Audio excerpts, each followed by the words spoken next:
Oh patut untuk liter yang kedua ni MCBC 20 tuan-tuan. Yang ni tak boleh tuan-tuan. Bismillahirrahmanirrahim. Assalamualaikum dan salam sejahtera. Alhamdulillah hari ni kita berada di Kempadan lagi, Kuantan, yang mana kita nak buat job upgrade DB. Hari ni kita buat DB yang asingkan lita cahaya, lita kuasa dan lita water heater. Kita pakai RCBO. Ini DB yang asal, dia ada satu je RCCB, dia pakai 30 mA. MCB untuk lita cahaya dia pakai C10, lita kuasa dia pakai C20, dan ada juga C32. Ini tak sesuai pakai untuk rumah. Ini satu lagi lita cahaya ada C6 satu.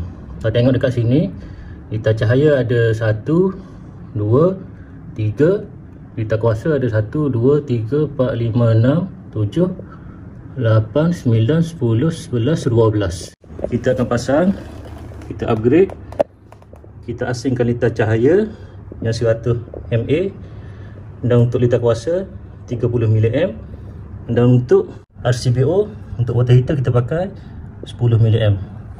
Okay, bila asingkan lita cahaya dan lita kuasa mesti ada neutral bus bar. Okay, yang ni untuk edding tak ada masalah sekali. Okay, yang ni kita pakai 2 pole bus bar, yang ni kita pakai single pole bus bar.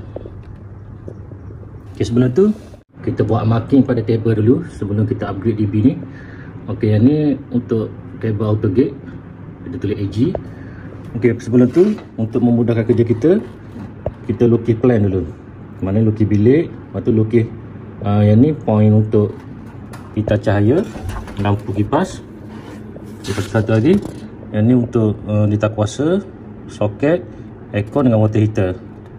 Aircon dengan water heater juga boleh juga kita nak letak dalam lita cahaya, tak ada masalah. Ok, jom kita tutup dulu satu MCB. Kita tengok bahagian mana yang terpadam. Sebelum tu kita on semua lampu kipas dulu. Ok, ni untuk auto gate ini tak payah usik. Ini kita off satu. Ush, banyak tuan-tuan.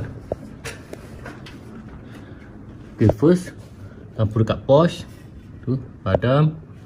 Ok, lepas tu dekat bahagian ruang tamu satu padam.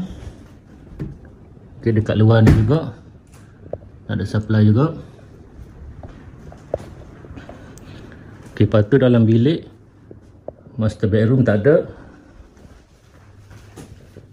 Dalam tandas pun tak ada juga.